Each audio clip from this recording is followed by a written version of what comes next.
थोड़ा नियम ले ले, मानसिक जप करे, माला पे जप करे। 1,00,000 अगर गुरु मंत्र का जप होता है तो आत्मशुद्धि हो जाती। 2,00,000 मंत्रों की संख्या हो जाए तो मंत्र की चेतना जाग जाती है।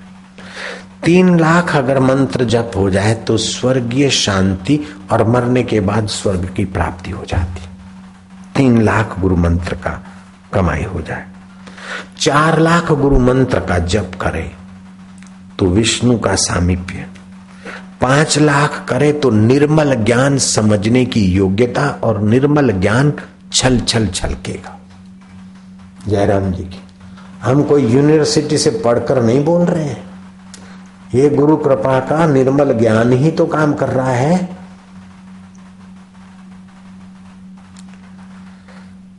8,00,000 जप हो जाए तो विष्णु वासुदेव में थोड़ी थोड़ी स्थिति होने लगती है, आनंद आने लगता है।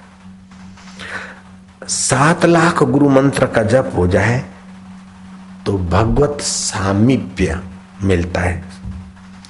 और 8,00,000 जप हो जाए अर्थ समझते हुए मौन से जप तो परम शांति ब्रह्म ज्ञान हो जाएगा। ऐसा भी किसी शास्त्रों में आता है।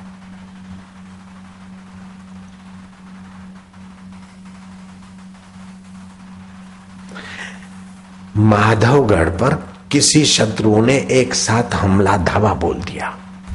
राजा माधव सिंह देखे कि हमारी फौज, हमारा राज्य छोटा सा और ये तीनों एक मिल गए, हमारी क्या हालत होगी। बड़े चिंतित थे और एक दिन की युद्ध ने तो धज्जियां उड़ा रखी थी।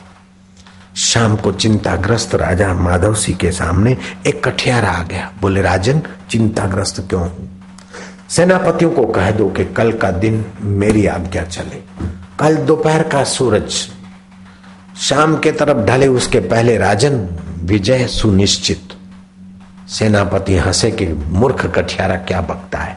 लेकिन माधव सिंह ने देखा कि कठियारा कोई साधारण नहीं है, किसी गुरु का शिष्य है, गुरु का भक्त है, गुरुमुख है। इसके द्वारा कोई गुरु की कृपा काम करेगी। सेनापतियों को कहा, तुम इसकी मखौल न उड़ाओ। हाँ भाई, तो क्या करना है? बोले, सुबह सेनापतियों को मैं जैसा आदेश दूं उसी ढंग से करे।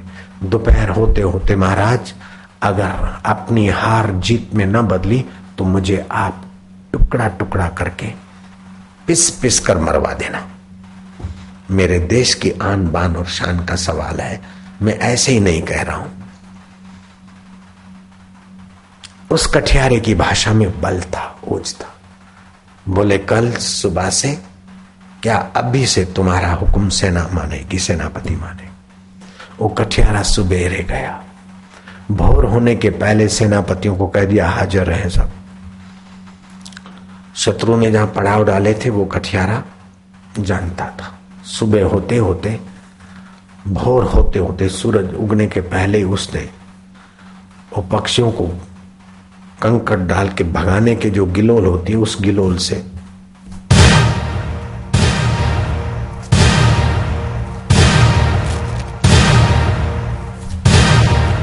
बस शत्रु की सेना में हाय हाय बला, हाय घोड़ा रे, बचाओ रे, मर गए रे, मर गए रे, मर गए रे। वो तोबा तोबा तोबा। कठियारा ने कहा, वार वार, अटे वार।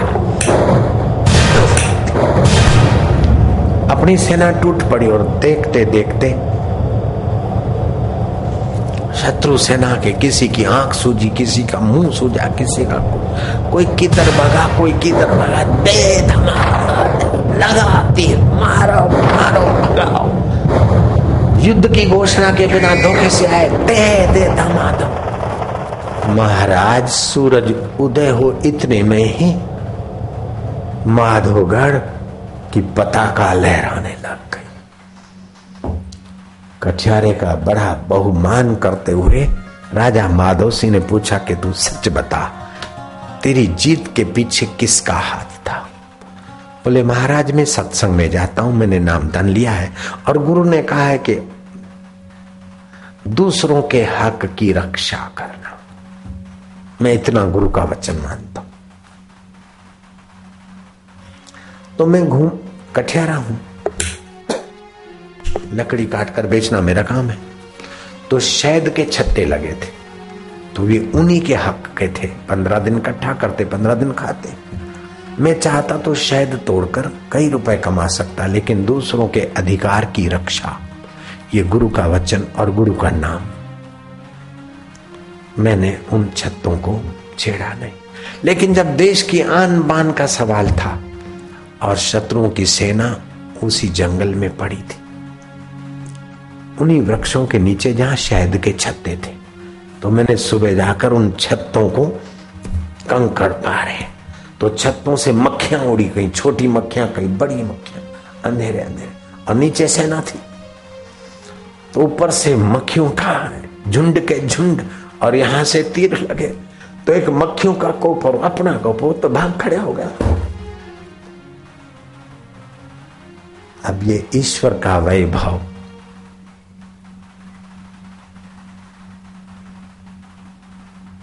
एक कठियारा के अंदर कैसे काम कर लेता, उस कठियारा को पता भी नहीं कि आसाराम बापू लुधियाना में मेरी बात करें।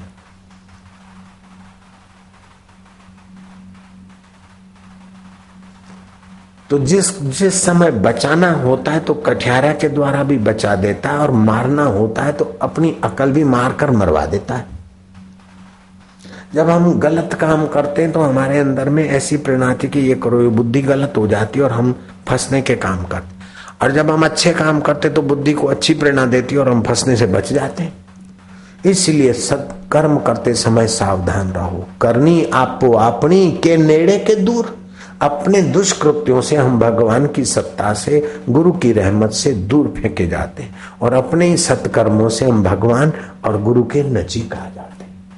तो एकादशी का व्रत भगवान के नजीक ले जाने वाला है। युधिष्ठिर ने पूछा कि प्रभु,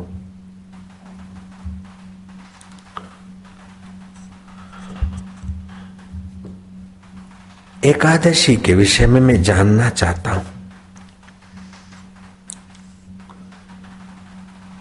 ये कृष्ण पक्ष की एकादशी का नाम क्या है जो कल आने वाली है, उसके विषय में। तो श्री कृष्ण ने कहा इस एकादशी का नाम है योगिनी एकादशी। ये पापों के समूहों को नाश करती है और मनोवांछित फल देने में सक्षम है। इस एकादशी का व्रत करने वाला निष्पाप निरोग होकर जो चाहे उस पद को पा सकता है। इसकी एक कथा सुन, इस कथा को सुनने वाले को भी पुण्य लाभ होता है। अलकापुरी के कुबेर प्रतिदिन भगवान शंभ सदाशिव का पूजन करते और ध्यान करते थे। कुबेर का यक्ष हेममाली और उसकी पत्नी विशालक्षी। कुबेर के लिए फूल लाता था हेममाली, लेकिन उसको अपनी पत्नी में बड़ी आसक्ति थी। एक बार फूल लेने गया पूजा के, लेकिन कुबेर के पास पहुंचने के बदले बीच में अपनी पत्नी के सहवास में इतना तो रत हो गया कि कुबेर फूलों की बाट देखते देखते खिन्न से हो गए, और वो पत्नी विशालक्षी के साथ समय खो रहा था। तब कुबेर ने अनुचरों को कहा कि जाओ उस अधम पापी को पकड़ के ले आओ, ये क्यों अभी तक पहुंचा नहीं। तो उन्होंने बताया